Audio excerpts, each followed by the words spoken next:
안녕하세요. 네, 교회 오기까지 되게 복잡한 정황들이 있었음에도 불구하고, 그럼에도 불구하고 하나님의 전에 전능자의 그늘 아래 기쁨으로 달려오신 여러분들에게 하나님께서 예비하신 큰 기쁨이 충만히 임하실 줄 믿습니다. 네, 잠깐 제가 기도하고 말씀 전하겠습니다. 하나님, 세상이 온통 마음 둘 곳 없어 어려운 이때, 그럼에도 불구하고 아버지의 집을 향해 달려온 우리 성도들의 그 절박한 마음을 하나님께서 이미 아실 줄 믿습니다. 단지 위로하신 하나님을 넘어 죽은 자를 살리시며 없는 것을 있는 것으로 부르시는 그 하나님을 오늘 다시 한번 만나게 하시고 상한 마음과 통회하는 심령을 기뻐하신다는 그 놀라운 고백이 우리 모두의 고백이 될 수 있도록 도와주시옵소서. 감히 설 수 없는 자가 하나님의 말씀을 들고 섭니다. 허탈한 인간의 마음이 아니라 하나님의 말씀만 전하는 귀한 시간이 될 수 있도록 도와주시옵소서. 존귀하신 예수 그리스도의 이름으로 기도합니다. 유진 피터슨 목사님이 얼마 전에 좀 전에 돌아가셨죠. 근데 그분께서 살아계실 때 희망에 대해서 말한 적이 있습니다. 그 유진 피터슨 목사님이 말한 그 희망의 정의가 사실 되게 새로운데요. 잘 들어보십시오. 우리에게 보여지는 객관적인 상황이 여전히 낙관적인 한 희망은 어쩔 수 없이 그저 입에 발린 말에 불과하다. 다시 말해 진부한 말일 뿐이다. 그러나 오직 모든 것이 절망적일 때, 그래서 우리에게 보여지는 객관적인 상황이 조건들이 한없이 절망적일 때 마침내 희망은 그때 비로소 작동하기 시작한다. 여러분 어떠세요? 희망은 단지 현실을 애써 아름답게만 긍정적으로만 생각한다고 해서 생기는 가치는 아닌 것 같습니다. 진정한 의미에서 어쩌면 진짜 희망을 말하기 위해서는 우리 각자가 직면하고 있는 현실적 정황에 대한 섣부른 낙관과 기대가 아니라 오히려 역설적이게도 아주 깊은 비관적 상황에 대한 처절한 인정이 있어야 할 것 같습니다. 지난 2018년 벌써 2년여가 지났는데 4월 27일 남과 북의 정상들이 한반도 분단의 상징인 판문점에서 역사적인 만남을 가졌죠. 얼어붙었던 남북관계가 급속도로 풀리면서 우리는 1954년 7월 27일에 정전협정을 넘어서 종전을 선언하고 항구적인 평화협정 체제를 목표로 달려가는 희망의 시절을 보내고 있었습니다. 그러나 2년이 가까운 그 시간 동안 그 희망은 또다시 정말 안 되는 건 정말 안 되는 건가? 라는 좌절, 우리에게 너무나 익숙한 절망의 시절들을 다시금 허락하고 있습니다. 그 시간 동안 남북은 또 언제 그랬냐는 듯이 아주 익숙하고도 늘 그래왔듯이 서로에 대한 적의와 비난의 말들을 아주 살결인 기세로 쏟아부으며 언제나처럼 살아가고 있습니다. 사실 우리는 적당한 기대와 때이른 감격, 마치 우리가 움직이기만 하면 모든 것이 결정되고 눈앞에 펼쳐질 것 같은 오래된 습관 같은 가벼움 가득한 통일에 대한 기대로 아주 쉽게 희망이라는 이름에 기대어 타올랐던 것 같습니다. 그러나 더 중요한 것은 사실 돌이켜보면 잠시만 생각해봐도 사실 간절한 것 같지만 사실 내 자신의 삶에 있어서 그렇게 간절하지는 않은 통일에 대한 우리의 이중적인 태도가 사실 우리를 더 부끄럽게 합니다. 적나라하죠. 우리의 소원은 통일이라는 노래를 우린 때로 아주 가슴이 먹먹할 정도로 부르지만 정작 우리의 소원이 통일인지 언제부터인가 솔직히 잘 모르겠고, 그 통일이 정말 기적처럼 임한다 해도 과연 그 통일만 되면 우리가 70년 넘게 다르게 살아온, 그것도 중호와 사륙의 전쟁을 경험한 우리의 마음과 정서는 여전히 그대로인데 과연 남과 북은 우리의 바람처럼 잘 살아낼 수 있을지 의문입니다. 바로 그러하기에 사실 통일도 중요하지만 너무도 중요하지만 통일을 이루는 과정에서 더 치열한 고민이 필요하고 그 과정에서 하나님께서 우리에게 말씀하시고자 하는 바를 오늘 말씀을 통해 깨닫는 기회가 되기를 간절히 소망합니다. 오늘 본문의 유다 왕 히스기야가 통치했던 시기에 이미 북이스라엘은 아수르에게 멸망을 당했습니다. 남유다는 존재했고 히스기야가 통치하는 남유다는 있지만 이미 북이스라엘은 아수르에게 멸망을 당했어요. 그러니까 아까 우리가 읽었던 본문 안에 아수르에 대한 표현이 나오죠. 그렇다면 아직은 건재한 그러나 여전히 열강의 틈바구니 속에서 전전긍긍하며 마음을 졸일 수밖에 없었던 불안한 남유다와 이미 망해버린 북이스라엘 모두 과연 유월절 하나를 지킨다는 것을 통해서 무엇이 바뀔 수 있으며 과연 선왕이라 일컬었던 히스기야가 목적한 것은 무엇이었을까요? 물론 히스기야도 1차적으로는 남유다와 북이스라엘로 전 민족적으로 유월절을 함께 지킴을 통해서 국가를 재통합하고자 하는 정치적인 야망을 가지고 있었을 것입니다. 그는 선왕이었지만 그는 현실적인 고려와 이해 타산적인 고려를 늘 최우선해야 하는 현실의 왕이었기 때문이죠. 그러나 예루살렘 성전에서 온 이스라엘 민족이 함께 선민과 구별됨의 상징인 유월절 의식을 거행하면서 여호와께 진정으로 예배드리는 걸 통해서 북이스라엘과 남유다의 백성은 서로 하나님 앞에서 하나가 되었음을 분명합니다. 이것은 남북이 이전에 서로 군사동맹을 맺거나 정치적인 이해관계로 혼인관계를 통해서 국방과 외교의 문제를 해결하려고 했던 것과 상당히 대조적이죠. 오랜 동안 적대관계를 넘어서 이제 한 나라는 이미 망해버린 이 처참함 속에서 남북이 함께 하나님 앞에서 드린 유월절, 여러분 그 장면이 상상이 되십니까? 이스라엘 백성들에게 이 유월절은 어떤 의미로 다가왔을까요? 단지 하나의 축제로서의 의미를 넘어 북이스라엘과 남유다 백성들 모두 공유하고 있는 한 민족으로서의 정체성의 근저인 출애굽 사건을 아마 떠올리지 않았을까요? 함께 드린 그 유월절을 통해서 그들은 우리는 선민이야, 우리는 아브라함의 백성이지, 하나님께서 우리를 바다처럼 또 땅의 모래처럼 하늘의 별처럼 우리를 통해서 세상의 역사를 이끌어 가신다고 했던 그 과거와 현재를 돌이켜 보았을 것이며 하나님 앞에서 저지른 죄악을 진노의 대가를 가슴 아프게 회개했을 것입니다. 우리는 오늘 우리가 읽었던 이 본문 주전 8세기에 히스기야가 남북 통일 정책에서 이루고자 했던 남북 간의 화해와 통일을 위한 준비 과정을 배울 수 있을 것입니다.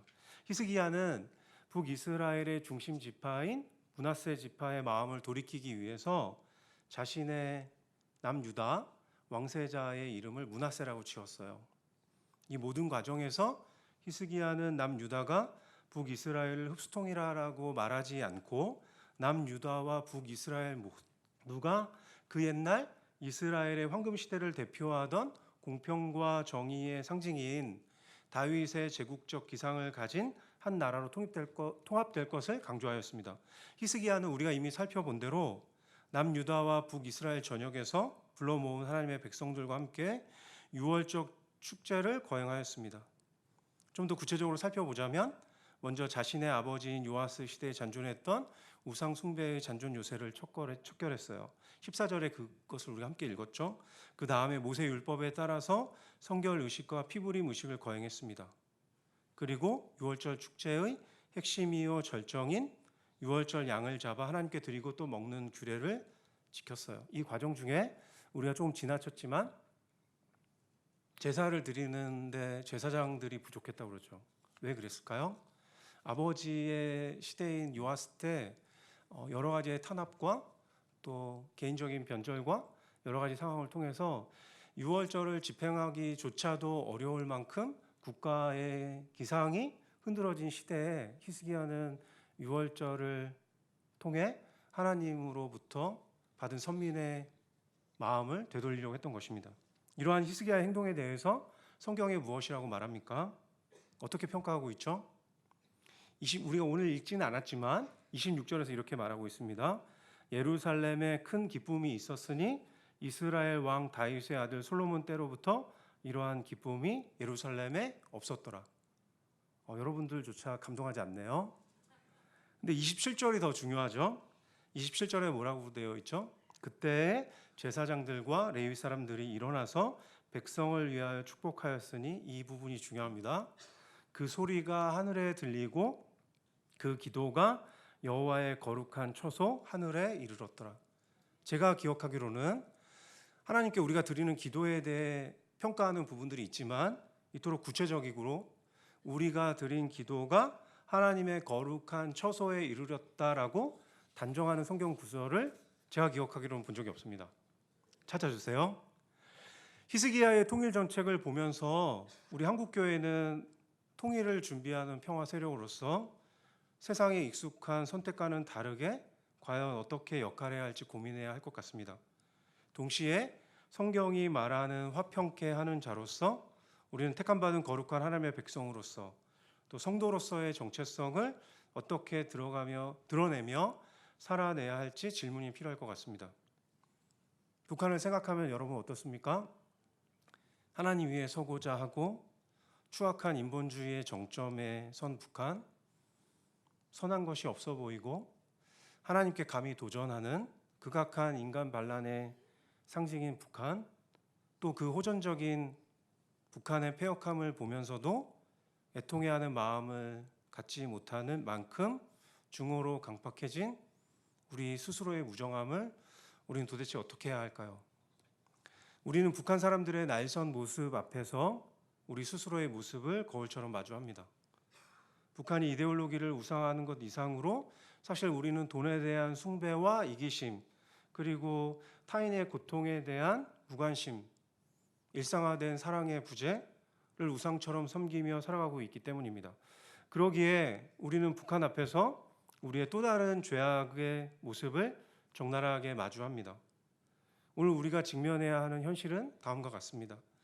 2020년 오늘 우리는 3만 3천 명도 훨씬 넘어버린 탈북민들의 삶의 단면을 통해 살펴볼까요? 고군분투라는 말이 부족하죠. 우리 북한 사랑의 선교부의 청년들도 여전히 북에 부모님이 계시고 또 여기 와서 적응하고 또 여러 일들을 통해서 동생들을 유학도 보내는 친구도 있고 때때로 북에서 들려오는 소식 때문에 때로는 아버지가 정치 수용소로 들어갔다는 소식을 수련회에서 하나님께 기도하는 자리에서 들으며 지옥 같은 날들을 보내기도 합니다. 근데 우리가 아주 쉽게 죽음의 땅이라고 말하고 심지어 저주의 땅이라고도 말하는 북한으로 다시 돌아가고 싶어 합니다. 누가요? 탈북하신 분들의 3분의 1 정도가. 이 기막힌 현실 앞에서 한국교회는 어떤 대안을 제공할 수 있을까요? 그리고 동시에 우리가 생각할 것이 있습니다. 우리 개혁주의 신앙에서는 우리의 정치, 경제와 사회 문화를 이끄는 우리의 삶의 모든 영역에서 예수 그리스도의 주재권과 통치권이 미치지 않는 것은 단 한 치도 없다라고 선포합니다. 그것이 우리 개혁주의 신학의 자랑스러운 모체인 아브라함 카이퍼의 영역 주권의 핵심이죠. 그렇다면 우리의 신학적인 관점을 투영해서 북한을 볼 때 우리는 감히 그곳을 저주의 땅이라고 하고 하나님이 포기한 땅이라 말할 수 없습니다. 왜 그렇습니까? 방금 전에 제가 얘기했죠. 우리의 삶의 모든 영역에 단 한 치도 예수 그리스도의 주재권이 미치지 않는 곳은 없다. 그렇다면 여전히 북한에서도 아이가 부모 밑에서 크고요.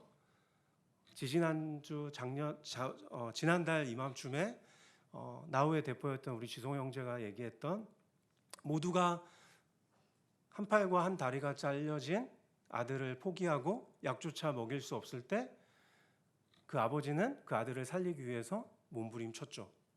그리고 그 동생은 혼자 고통 속에 있는 그 형의 굶주림을 위해서 자기도 먹지 못하는 국수 한 다발을 들고 형에게 먹여주었죠. 그것을 우리 지성호 형제가 오슬로 포럼에서 증언한 것 아닙니까? 우리가 드라마를 통해서도 북한을 미화했다라고 많은 얘기가 회자되었던 그 드라마 속에서도 제가 정말 인상 깊게 보았던 것은 북한의 동네 아주머니들이 모여요. 물론 배우들이죠. 드라마에서. 근데 거기서 자기 자식 자랑을 합니다. 누가 시험을 몇 점 맞았다? 누가 어떻게 했다? 과외도 하는 것 같고. 근데 거기서 상대적으로 지위가 높은 어떤 주부 아들이 100점을 맞아요. 그래서 굉장히 뽐내는데 모든 과목을 합쳐서 100점을 맞은 겁니다. 그래서 어머니들이 너무 부끄러워하고, 그리고 내심 공부를 잘하는 아들을 둔 어머니는 기뻐하며 당간부의 위세 앞에 쪼들렸던 현실을 잊으면서 돌아가요. 북한도 북한의 체제를 긍정하는 것은 전혀 아니지만 그곳에도 사람이 살고 있고, 이 땅 가운데 우리가 함께 예배드리는 탈북민이라 부르고 세터민이라 부르는 그분들 역시 어머니의 사랑과 아버지의 관심 속에서 모든 집안에서 귀하고 귀하게 자란 자식들 아니겠습니까? 그런데 우리가 어떻게 그 땅을, 하나님도 포기하지 않은 그 땅을 아주 쉽게 저주의 땅이라 말할 수 있겠습니까? 예수 그리스도의 통치가 미치지 않는 곳은 단 한치도 없습니다. 통일은 모든 사상과 이념을 뛰어넘어 복음의 역동성을, 하나님의 샬롬을 통해 누리는 과정이자 그 동시에 그 결과이어야 합니다.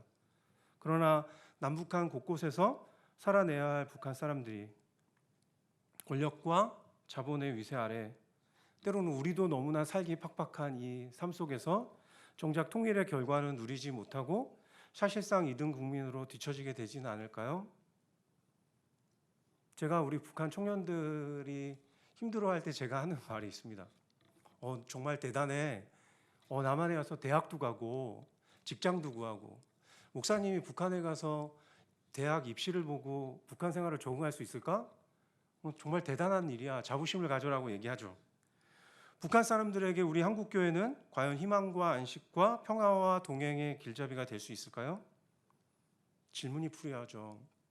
그러나 안타깝게도 우리 개인은 물론이고 한국교회는 아직 이 부분에 대한 많은 노력이 있지만, 그럼에도 불구하고 진지한 성찰과 준비의 과정이 미약한 것을 사실 가슴 아프게 인정해야 할 것 같습니다. 굉장히 탁월한 성경 신학자 자켄펠트라는 분이 있습니다. 그분이 헤세드를 이렇게 정의해요. 헤세드가 하나님의 은혜, 인애라고도 번역되죠. 그분은 독특하게 하나님의 사랑과 인애를 이렇게 정의합니다. 한 믿음의 공동체가 약한 자가 공궁에 처했을 때 강한 자가 사실 전혀 그렇게 해야 할 의무가 전혀 없음에도 불구하고 자발적으로 보이는 충성과 사랑으로 정의합니다. 뭐라고요? 한 믿음의 공동체가 있는데 그곳에서 아주 약한 자가 있어요. 근데 그가 공궁과 어려움에 처했을 때 나는 강한 자인데 그 약한 자에게 전혀 그런 의무를 행해야 할 하등의 이유가 없음에도 불구하고 기꺼이 자발적으로 보이는 그 약한 자에 대한 충성과 사랑을 하나님의 사랑, 하나님의 은혜, 헤세드, 인애라고 표현하죠. 하지만 여전히 우리는 북한과의 갈등과 다툼 혹은 북한의 잘못을 두고 하나님 앞에 먼저 회개하지 못합니다. 사실 우리가 하나님께 받은 은혜는 너무 넘치는데, 우리가 하나님께 받은 은혜의 헤세드는 넘치고 넘쳐서 흐르는데 우리는 그것을 나누지 못하고 있습니다. 이 점에서 생각나는 말씀이 있죠. 저는 이 말씀을 볼 때마다 북한 선교를 바라보는 하나님의 말씀인 것 같아요. 마태복음 5장 23절, 24절. PPT로 만들려고 했는데 그러면 그냥 지나칠 것 같아서요.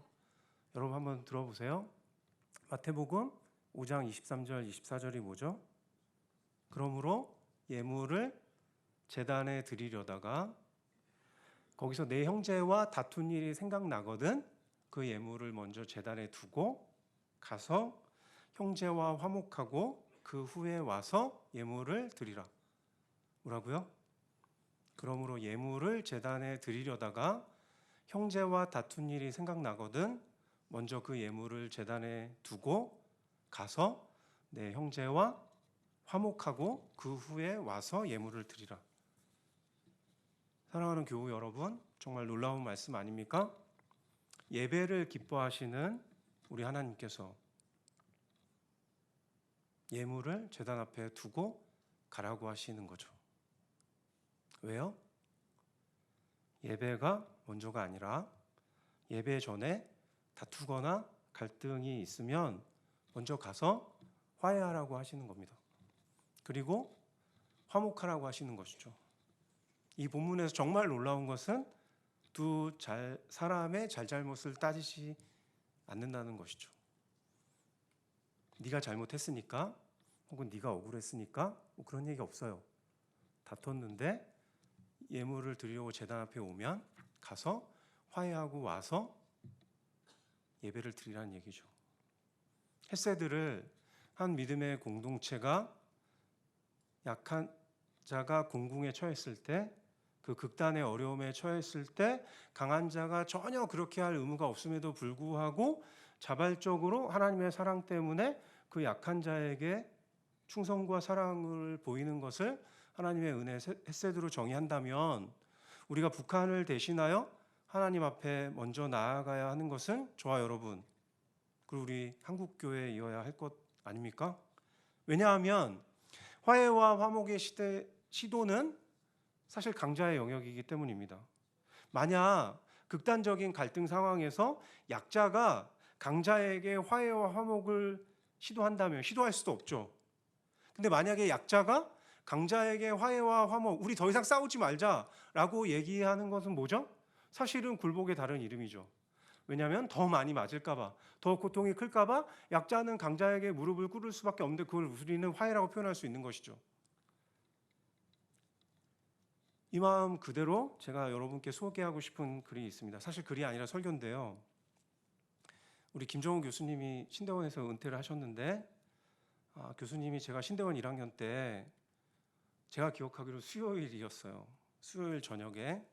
수요일은 통상 신대원에서 총신의 경우 3번 예배를 드립니다. 새벽 예배, 오전 채플, 주일 저녁. 굉장히 우울한 모습들이 생겨나요. 체육복 입고 굉장히 초췌한 전도사님들이, 여자 전도사님도 크게 다르지 않은 모습을 가지고 100주년 기념관에 모여들죠. 굉장히 부르심에 감격해서 여기까지 왔지만, 사실 이렇게 쭉 돌아보면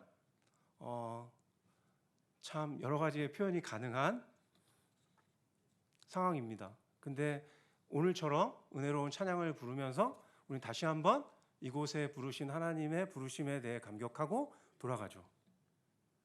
그때 총신 신대원 채플에서 우리 김정우 목사님이 설교하신 내용이에요. 제목은 차라리 내 오른팔을 잃을지언정. 저 역시 부르심에 순종해서 감격해서 기꺼이 거기까지 달려갔지만, 정작 현실의 팍팍함과 삶의 무게 앞에 휘청이는 애 셋을 낳은 아빠로서 내가 이 자리에 온 것은 너무나 감격적인데 내가 하나님 나라에 기여할 수 있을까? 그런 어설픈 신대원 학생들의 고민 앞에 전도사로서 가야 할 길이 너무도 긴데, 성도를 섬기는 주의 종으로서 어떤 마음과 자세로서 살아야 하는지 그 잔잔한 목소리로 말씀하셨어요. 그때 참 너무 충격을 받았는데, 다시 한번 제가 하나님 앞에 각오를 새기고 새긴 계기가 되었습니다. 제가 받아 적은 건데 영상을 몇 번 돌려보면서 목사님 이렇게 얘기하셨어요. 자, 신대원 학생들에게 늙은 은퇴를 앞둔 목사이자 교수가 말하는 것입니다. 저는 목사이지만 평생 이기고 싶었습니다. 그런데 그것은 신자의 길이 아니었습니다. 신자의 길은 지는 길이고, 신자의 길은 주님께 드리는 길이고 저주받는 길입니다. 우리가 저주받을 때 우리의 저주를 통하여 많은 사람들이 위로를 받을 것입니다. 우리가 저주받을 때 예수님이 받으신 저주를 우리는 경험할 것입니다. 뭐라고 얘기하는 거죠? 주의 종으로서 부르심을 받아왔지만 여전히 현실의 팍팍함에 고민하는 어린 전도사들에게 우리가 저주받을 때 우리의 저주를 통해서 많은 사람들이 위로받을 거야. 성도님들이 우리를 통해서 힘을 얻을 거야. 우리가 저주받을 때 우리가 삶의 공고와 허망함에 고통받을 그 순간 우린 예수님이 받으신 저주를 마침내 경험할 거야 라고 우리를 위로해 주신 거죠. 교수님의 마음은 이해하지만 표현이 좀 과한 것 같습니까? 그러나 성경을 통하여 이 마음을 이미 고백한 사람이 있죠. 누구죠? 네, 맞습니다. 사도 바울이었죠. 우리는 그를 아주 쉽게 이방인의 사도라고 정의하고 넘어가요. 그러나 그가 갖는 민족적인 애착과 유대인에 대한 놀라운 사랑은 사실 절절하죠. 로마서 9장 3절에서 4절을 제가 읽어보겠습니다. 나의 형제 곧 고륙을 위하여 내 자신이 저주를 받아 그리스도에게서 끊어질지라도 원하는 바로다. 그들은 이스라엘 사람이라. 누가 얘기한 거라고요? 우리가 아주 쉽게 이방인의 사도라고 얘기했고 베드로는 유대인에게 민족적인 복음을 전한 거야라고 간단히 말한 그 이방인의 사도인 사도 바울이 자신의 이스라엘 백성들이 하나님의 패역함을 보면서 구원의 반열에서 멀어지는 것을 고통스럽게 뭐라고 토로하는 거죠? 나의 형제 곧 고륙을 위하여 내 자신이 저주를 받아서 내가 그리스도에게서 구원에 끊어질지라도 내가 이스라엘이 돌아오기를 원한다 라고 성경에 이미 말하고 있는 것 아닙니까? 이 말씀을, 이 깨달음을 우리가 북한에 적용해 봅시다. 하나님께 우리가 받은 은혜가 클수록 하나님과 심정을 통한 우리의 선택이 북한의 굴종을 요구하고 패배를 시인하고 모든 과오를 철저히 인정하라는 강요로 나타나지는 않을 것입니다. 제가 절대 지금 북한 체제를 긍정하는 것은 아니죠. 그들은 하나님에게 그들이 치른 대가를 반드시 하나님 앞에 갚아야 할 때가 있을 것입니다. 그러나 북한 주민들이 고통받는 그것이 가슴 아프고 그들의 과오와 어설픈 오만이 더 마음에 저미는 것이 형제의 아픔을 대신하는 하나님의 자녀다운 선택 아니겠습니까? 이제 우리 각자 우리 삶의 자리에서 북한을 마음에 품는 선교, 그 시작의 작은 발걸음은 화해와 화목의 시도여야 합니다. 왜냐하면 그것이 강자의 사명이기 때문이죠. 더 정확한 표현은 먼저 은혜 받은 자의 사명일 것입니다. 하나님의 은혜를 먼저 알고 깨달은 자, 그리고 아무도 모르지만 주목하지 않지만 지금 바로 이 순간 기도의 자리에 있는 자, 그래서 거룩한 하나님의 하늘 보좌를 움직이는 자, 그가 강한 자 아닙니까? 하나님은 우리의 기도를 들으시며 당신의 뜻을 바꾸시죠. 신학적으로 어렵고 곤란한 질문이긴 하지만 그것들이 모순되지 않고 하나님이 정하신 선한 뜻이 당신의 자녀들이 기도하는 그 간절함을 통해서 하나님은 선한 역사를 마침내 이루시는 것이죠. 동시에 우리가 기억할 것이 있습니다. 우리도 자녀를 키우는데 형이 동생이 잘못했던 일을 엄마에게 아빠에게 아주 논리적으로 누가 봐도 명확하게 엄청난 고통을 당했구나라는 것을 아주 설득적으로 제시한다고 해서 그 형의 말을 듣고 감격하는 부모가 있겠습니까? 너가 너무나 고통당했구나. 내가 내 자식이지만 가만두지 않을 거야 라는 엄마가 있습니까?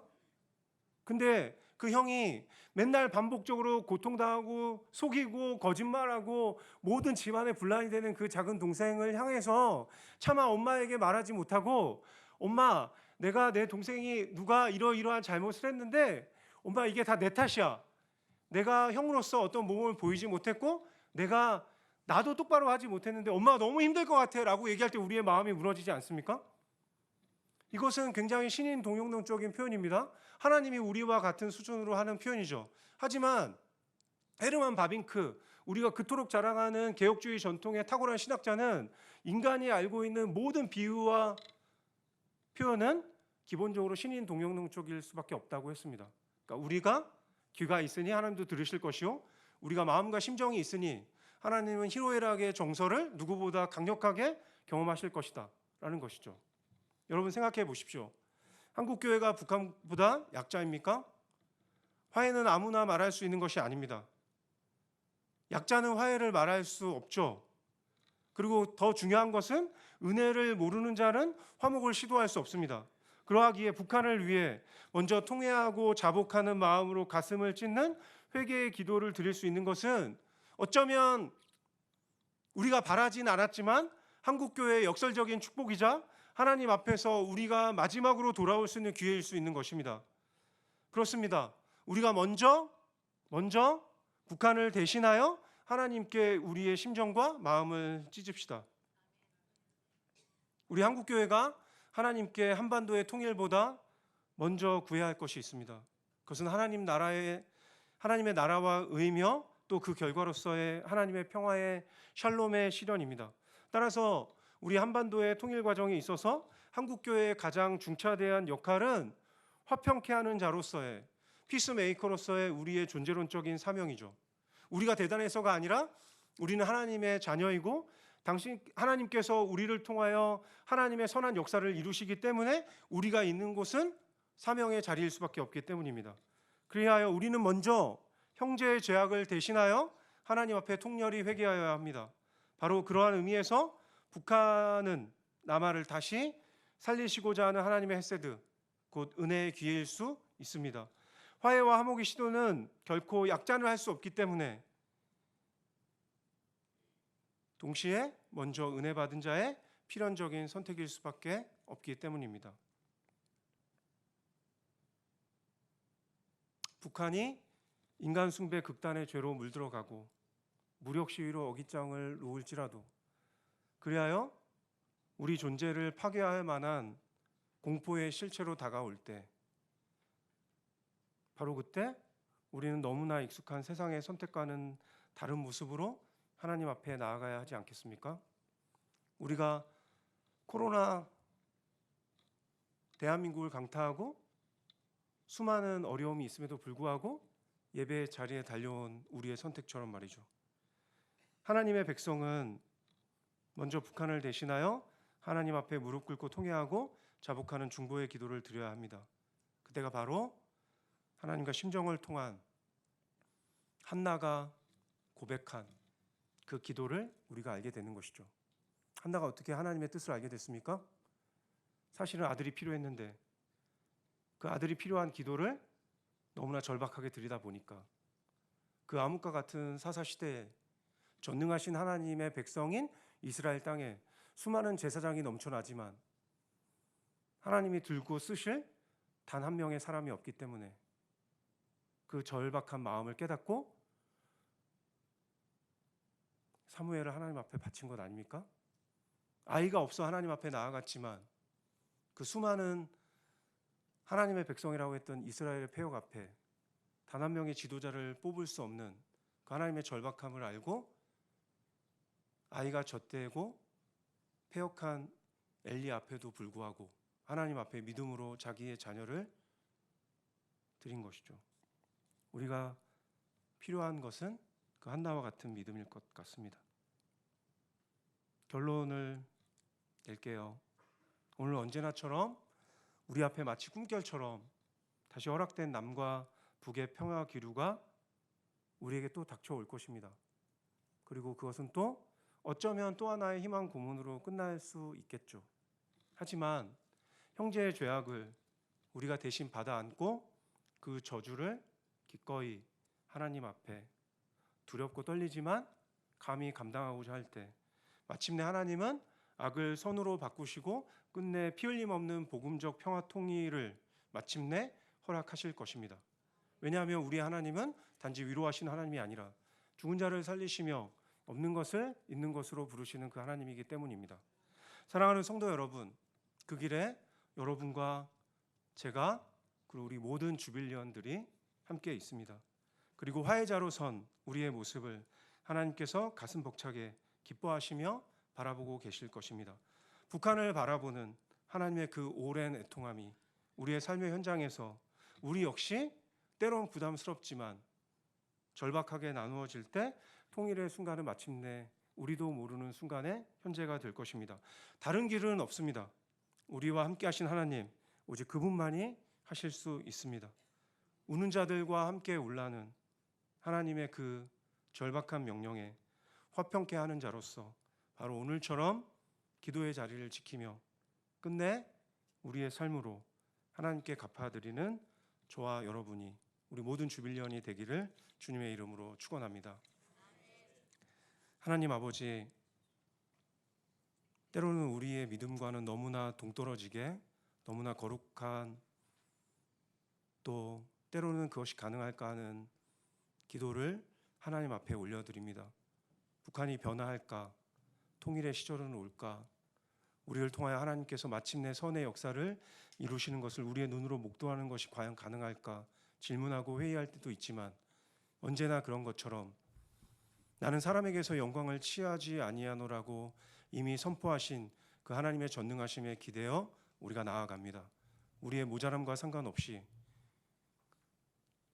우리가 알지 못하는 일본의 작은 마을에서 그 3명이 한반도의 통일을 위해 그 숫자를 보고 사람들이